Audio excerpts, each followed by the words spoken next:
aquí con los 6 brazos, hermanos, es que la repartición, perdón, es que tengo ya todo el día hablando, grabando y después consejería y después enseñando, ya mi voz se pone así como wiki. Es que hay una repartición exacta del trabajo, equitativa del trabajo. Una pregunta, en cuanto a función, ¿será más importante el profeta que el pastor? No. ¿Es más importante el evangelista que el maestro? No.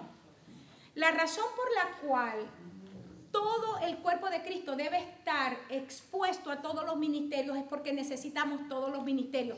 Es como decir en el hogar que el papá es más importante que la mamá o la mamá es más importante que el papá. Esos son conceptos humanos. ¿Está entendiendo? Son conceptos humanos que los hemos llevado en la cultura y decimos, por ejemplo, como madre no hay otra. No, papá es cualquiera. No, mentira. En el hogar necesitamos a mamá y necesitamos a papá. ¿Está entendiendo? Igualmente en la iglesia no hay un ministerio más importante que el otro. No hay un ministerio de mayor relevancia ni de mayor autoridad.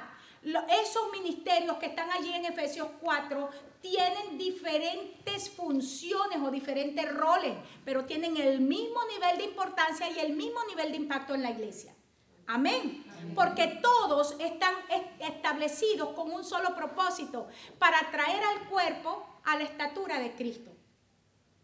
Ahí no hay ninguna parte, dice el apóstol Pablo, que un ministerio se hizo para ponerle el cabello más bonito a la iglesia. Ah, no, el otro lo enseña. No, dice que todos los 5 ministerios que están establecidos allí tienen una función. Es llevar al cuerpo, dice, hasta que todos lleguemos a la estatura del varón perfecto.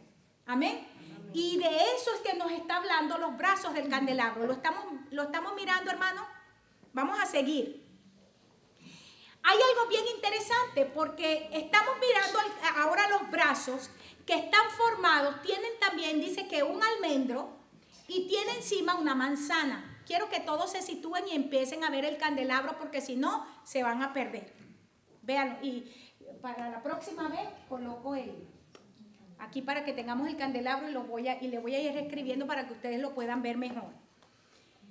El almendro es una fruta y un árbol muy interesante. El almendro se le considera en la cultura judía vamos a decir, un árbol pionero porque es de los árboles, porque es un árbol, que fructifica, que florece y fructifica antes de tiempo. Más o menos en Israel empieza a florear en enero, donde todavía ni siquiera ha llegado la primavera, ya el almendro empieza a florecer. Por eso es que cuando el Señor, váyanse a Jeremías por favor, capítulo 1, verso 11. Es interesante porque la visión que Dios le da a Jeremías en el llamado que le está dando, recuérdense que Dios le está dando a Jeremías un ministerio muy difícil. Jeremías era un profeta, pero a Jeremías le toca profetizar sobre Jerusalén, sobre los cautivos, pero estando desde la tierra de Jerusalén. Y él no estaba, recuerden que era Ezequiel y Jeremías están profetizando al mismo tiempo. Se los enseñé creo que en la clase pasada o antepasada, no sé. Antepasada. Pero Ezequiel, que está profetizando desde Babilonia. ¿Se acuerdan que les dije que él estaba en el río Quebar? Cuando vimos los huesos secos. Le dije, el que nosotros estemos con situaciones de cautiverio o de opresión en nuestra vida no impide que el Espíritu Santo venga y nos muestre la condición de la iglesia, porque Ezequiel dice que estaba en el río Quebar con el resto de los cautivos, o sea que él estaba en el cautiverio, y Dios lo toma, lo levanta y le muestra la condición de Israel. Pero Jeremías en el mismo tiempo está profetizando, pero él está profetizando desde la tierra de Israel. Dios le empieza a entregar esta palabra cuando lo llama y le dice, mira Jeremías, yo te escogí desde antes de que nacieras, porque desde que estabas en el vientre ya yo decidí que tú ibas a ser profeta de las naciones. Y Jeremías tenía un problema interno, que Jeremías sabía cuál era la situación del pueblo. Y él le dice, Jeremías, tú no te preocupes, yo sé que te estoy mandando a que tú le hables a un pueblo que es muy difícil, es muy rebelde, tiene la cabeza dura. Pero lo que yo estoy haciendo por ti es que a ti te voy a dar una frente más dura. O sea, que si ellos son testarudos, más testarudo vas a ser tú. Ellos son difíciles, tú vas a ser más, como dicen los colombianos, más berraco, más fuerte. Vas a ser más. Eso es lo que le dice ahí, te estoy dando una frente de pedernal. Es lo que le está diciendo, ¿sí o no? Entonces le dice, te voy a dar una visión para que veas lo que yo voy a hacer con la palabra que tú vas a declarar. Y le da la visión que aparece en el verso 11. Le dice, ¿qué ves, Jeremías? Y él dijo, veo una vara de almendro. Y me dijo, bien has visto, porque yo apresuro mi palabra para ponerla por obra. A mí siempre me ha gustado bueno, Jeremías a mí me ha encantado siempre, porque como yo soy llorona y le dicen a Jeremías el profeta llorón, entonces yo empecé a estudiar a Jeremías hace mucho tiempo. La Nácar Colunga, una de las traducciones, Nácar Colunga, el verso 12 lo traduce de esta manera. Me dijo, bien ves, Jeremías, pues yo velaré sobre mis palabras para cumplirlas. Dios le está diciendo, yo te estoy entregando a ti una palabra y soy yo el que voy a estar velando para que esa palabra que va a ser declarada a través de ti, a través de tu boca, venga a cumplimiento. Recuerden que más adelante el mismo Señor le dice, porque Jeremías seguía con el problema de identidad. Jeremías tenía un problema serio de identidad como profeta y tenía mucha inseguridad. Y el Señor en repetidas maneras le dice, Jeremías, yo sé a dónde te estoy mandando, Jeremías, tienes que hablar. Y en uno de esos momentos que yo sé que uno pasa por ahí, el Señor le dice, mira, Jeremías, si tú puedes entresacar lo precioso de lo vil, vas a ser como mi boca. Porque uno de los problemas que nos ocurre a los profetas es que como vemos, entonces estamos viendo lo que otra gente no ve y tendemos a deprimirnos. Porque pensamos, pero Señor, mira la condición del pueblo, puro hueso seco. Jeremías, saca lo precioso que está de ahí. Si tú tienes la capacidad de empezar a sacar lo hermoso, lo bello, la vida que está en medio de la muerte, es cuando tú te conviertes en verdadero profeta. Eso es lo que le está diciendo allí. Entonces le dice, ¿qué estás viendo, Jeremías? Una vara de almendro. Y muy bien estás viendo, porque soy yo el que voy a velar para que mi palabra venga a cumplimiento. Y yo veo en esta declaración varias cosas que son importantes. Recuerda que estamos hablando de que el brazo del candelabro que tiene un almendro. Vamos a ver esto aquí. La palabra para almendro aquí en Jeremías, en el original, es la palabra shake. Así igualito como en inglés la que es de temblar, de hacer temblar, de estremecer, igualito. Esa palabra se escribe tal cual se pronuncia en el hebreo y significa estar despierto, luz y alguien que despierta. Miren lo que está diciendo. Por eso les vuelvo a repetir que en la cultura judía ellos consideraban que el almendro tenía un espíritu pionero. Vamos a sacar los principios aquí. La palabra que se traduce como apresurar, allí en la Reina Valera, dice, pues yo apresuro mi palabra. Es una palabra muy parecida a almendro, pero es shock, como shock. No, así, parecido al que como shock. Y esto significa que vigilancia para establecer juicio en el original. Estar alerta, pero para traer el juicio. Ya se lo voy a mostrar. La palabra vigilar es la misma raíz primitiva para vigilia. ¿Y cuándo se hace la vigilia? En la noche, no se hace de día, ¿verdad? No hacemos tal cosa como vigilar en el día y ayunar en la noche. Así cualquiera lo haría, ¿verdad? Yo quisiera ayunar de noche y vigilar de día. ¡Ay, qué maravilla! El contexto de vigilia que nos habla de la noche Y fue durante la noche que la vara de Aarón reverdeció. ¿Cuántos recuerdan? La vara de Aarón era una vara de almendro. ¿Cómo sabemos? Váyanse por favor a Números 17:8. Para que veamos que la vara, el palo seco de Aarón, era una vara que venía del árbol de almendro. Dice de esta manera: aconteció que el día siguiente vino Moisés al tabernáculo. Antes de leerlo, déjenme ponerlos en el contexto. ¿Cuál era el contexto? Coré, con un montón de líderes de la ciudad, no Corey. Corey se escribe K-O-R-Y. Significa niña bonita. Y Coré es C-O-R-E. Dos nombres distintos. Coré. Y un montón de líderes de Israel se levantaron, se rebelaron en contra de Moisés. ¿Cuál era la pelea que tenía Coré contra Moisés? ¿Quién recuerda? ¿Quién te dijo a ti que solamente Dios habla por ti? Ahora, esa es la rebelión más común en la iglesia. Y la verdad es que Coré tenía razón en un sentido.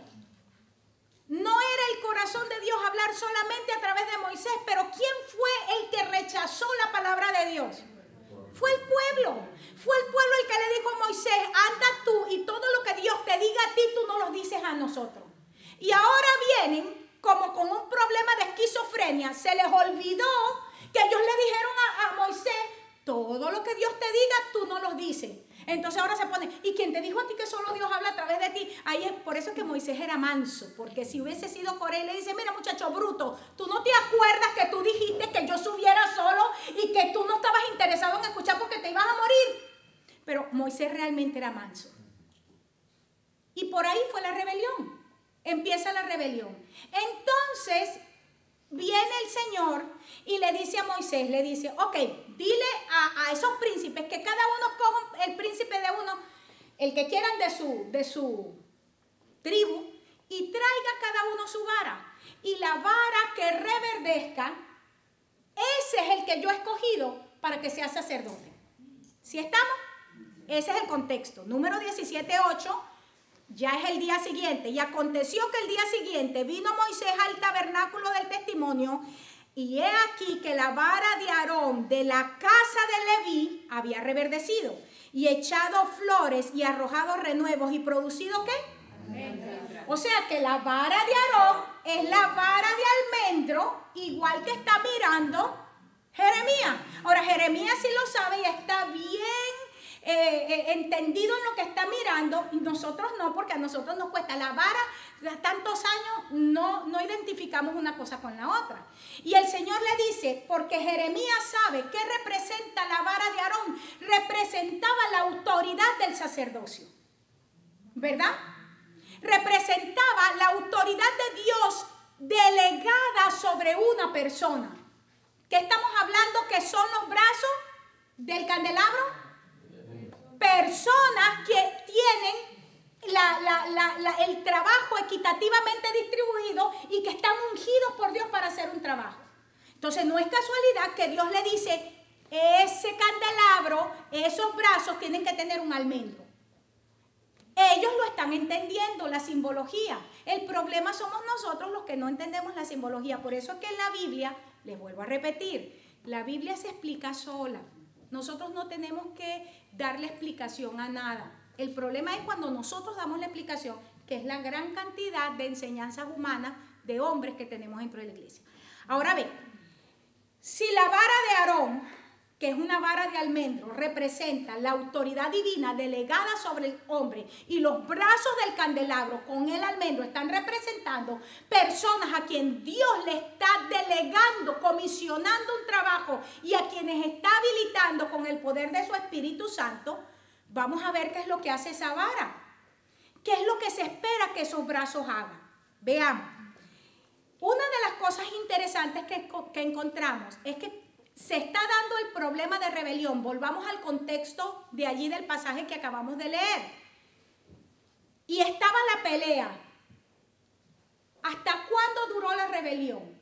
hasta que no hubo una manifestación visible de quién tenía la autoridad, ¿sí o no? Es decir, mientras la vara de Aarón estuvo seca, hubo rebelión. Importante. En el arca del pacto, ¿no era acaso la vara de Aarón, pero reverdecida, parte de las cosas que estaban adentro? ¿Se acuerdan? 3 cosas habían dentro del arca. Maná. Ahora, qué cosa tan tremenda que el maná que estaba dentro del arca no le echaba gusano. Porque todo el maná al día siguiente, el que guardaba maná para el día siguiente, tenía gusano. Pero el maná del arca, pasaron los años y el maná estaba intacto. Lo segundo es, ¿cómo es que una vara seca que reverdece de manera sobrenatural quedó siempre con las flores y con los frutos metida dentro del arca del pacto? ¡Qué cosa tan tremenda! ¿Verdad? Es que ahí es donde vemos cómo Dios de manera sobrenatural opera. ¿Y qué otra cosa había en el arca del pacto? Las tablas de la ley, pero las que habían sido escritas por Moisés. Porque no se olviden que las primeras tablas que habían sido escritas por el dedo de Dios habían sido destruidas cuando Moisés se las lanza al pueblo bravo.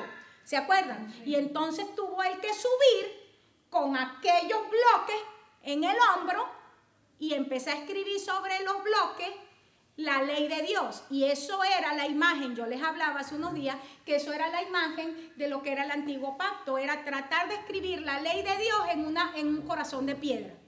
Y por eso es que el autor de Hebreos decía, ese es un ministerio de muerte. Y mientras nosotros endurecemos el corazón al Señor, que Dios no puede escribir, entonces estamos en ministerio de muerte. Pero cuando tenemos un corazón de carne donde el dedo de Dios puede escribir en nuestro corazón, que es la palabra que Dios le da a Jeremías. Jeremías, voy a hacer un nuevo pacto, voy a quitar ese corazón de piedra y voy a darles un corazón de carne, porque ahora soy yo el que voy a escribir en la tabla de sus corazones. Amén. Ahora fíjate, mientras estuvo seca la vara de Aarón, hubo rebelión. La vara entonces es la palabra que es figura de autoridad. ¿Y qué es lo que ocurre? Cuando la autoridad se seca, cuando la autoridad está vacía de sustancia, vamos a decir, la figura. Recuerden que no estamos hablando de la autoridad como la autoridad. Veamos aquí, en la iglesia hay personas designadas para la autoridad. Vamos a decir, el pastor Luis, la pastora Corey. Pero si yo, como una persona que se supone tengo la autoridad de Dios, estoy seca de la autoridad de Dios, porque simple y llanamente yo estoy caminando fuera del orden de Dios, ¿qué sentido tiene eso? Este es el problema que tenemos en muchísimas congregaciones, que tenemos la vara pero seca, y entonces tenemos problemas de rebelión abajo. ¿Está entendiendo? ¿Cuándo se desborda la rebelión? Cuando la vara está seca. Tiene que haber, y de manera sobrenatural, es que la vara de Aarón en el arca siempre estuvo verde, con flores y con fruto. Fue por la obra del Espíritu, porque ahí no había un pocito de agua para que la varita echara raíz ahí y se alimentara. No, ahí estaba puesta. La autoridad de Dios viene por disposición de Dios sobre la persona, pero es trabajo de la persona, es trabajo de cada uno de nosotros como creyentes, que esa autoridad permanezca verde, que esa autoridad florezca y que esa autoridad fructifique. Amén. Amén. ¿Cómo sabes que no estás operando en la autoridad de Dios? Cuando la rebelión se te sale de las manos, en tu casa, en la iglesia, en el trabajo, donde sea.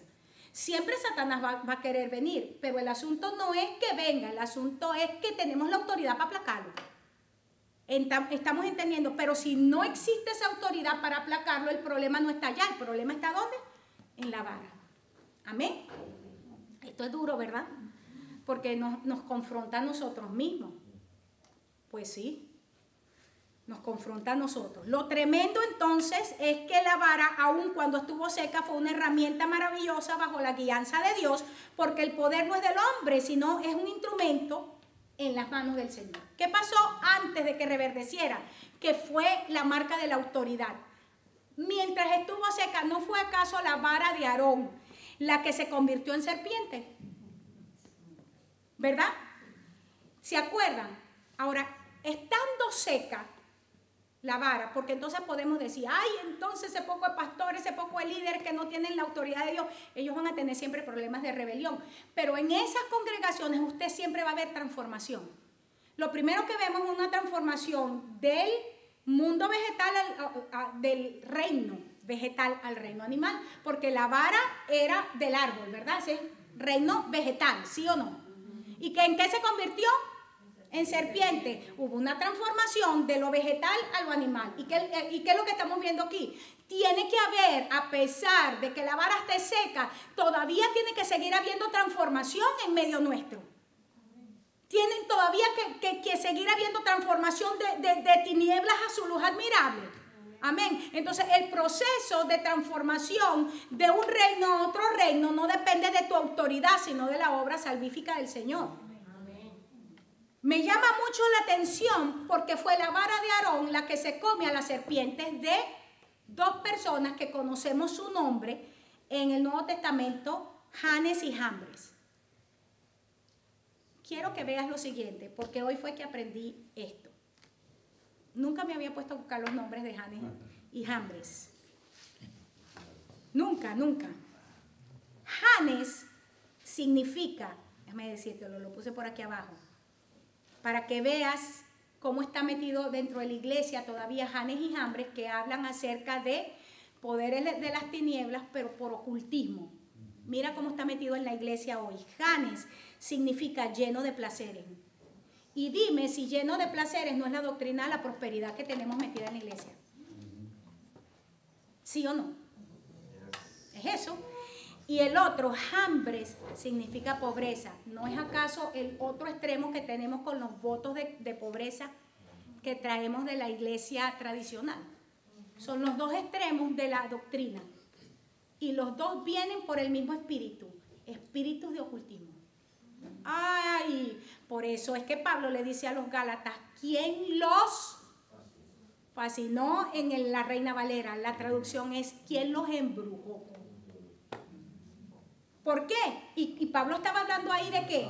De una enseñanza, de una doctrina introducida dentro de la iglesia que los saca de la gracia y los colocó en el ritualismo del pacto mosaico, otra vez. Y pregunto yo si esa enseñanza no está metida dentro de la iglesia.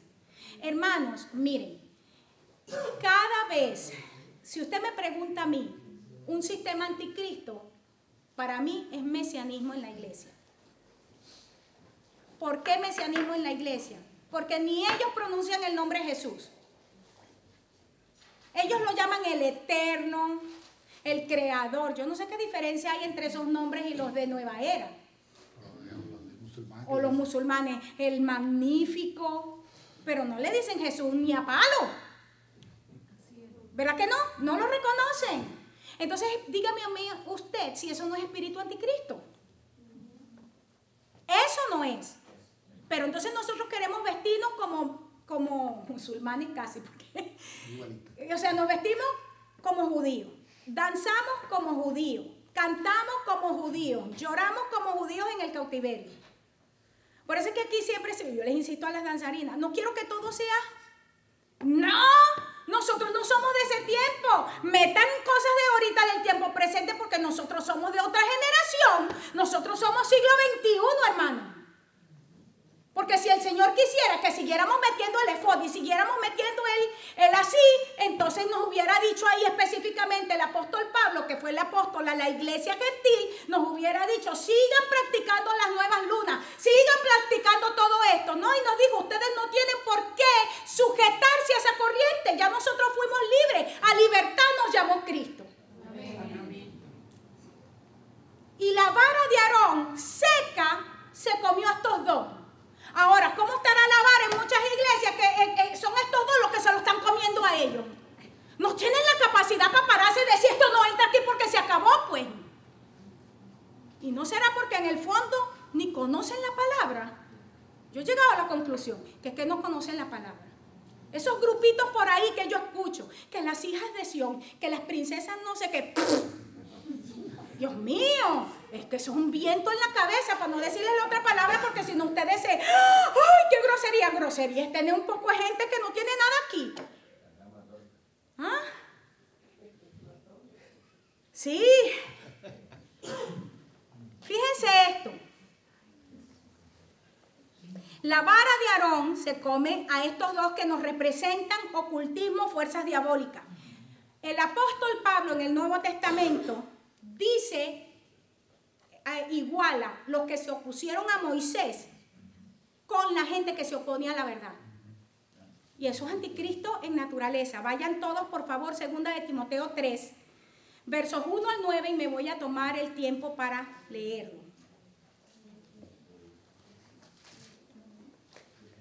Margaret, querida, dame un vasito, dame una agüita. Le dice Pablo a Timoteo, también Timoteo, tú debes saber esto, que en los postreros días, ¿cuándo empezaron los postreros días? Cuando Cristo resucitó. Los postreros días empezó cuando Jesucristo resucitó, por eso es que Pablo, Juan, Santiago, Judas empiezan a hablar de lo mismo desde ese momento. Estamos en 2 de Timoteo 3, 1 al 9. También debes saber esto, que en los postreros días vendrán tiempos peligrosos, porque habrá hombres amadores de sí mismos, avaros, vanagloriosos, soberbios, blasfemos, desobedientes a los padres, ingratos, impíos, sin afecto natural, implacables, calumniadores, intemperantes, crueles, aborrecedores de lo bueno, traidores, impetuosos, infatuados, amadores de los deleites más que de Dios, que tendrán apariencia de bueno, que se saben vestir de evangélicos, que tienen la carita de yo no fui. ¡Uy! Ay. Pero negarán. ¿A usted no le da rabia a la gente que es así? A mí me revuelve por dentro algo, siempre. Pero negarán la eficacia de ella. O sea, ¿la eficacia de qué? De la piedad. ¿Y qué es la piedad? Es la misma palabra de donde viene pío, en realidad. Impío, ¿qué es? Sin piedad. Pío, piadoso, lleno de compasión y misericordia. Y niegan la eficacia de la misericordia de Dios, de la gracia de Dios. A estos, no, nosotros le decimos a todo el mundo bienvenido para que no nos digan grosero. Es que nada más nosotros hacemos eso y la Biblia dice, no ande con esa gente. Con esa gente que es cruel, no ande. Yo les dije hace varios programas que últimamente yo estoy así viendo muchas cosas que tienen psicópatas, porque es que yo estoy muy impresionada.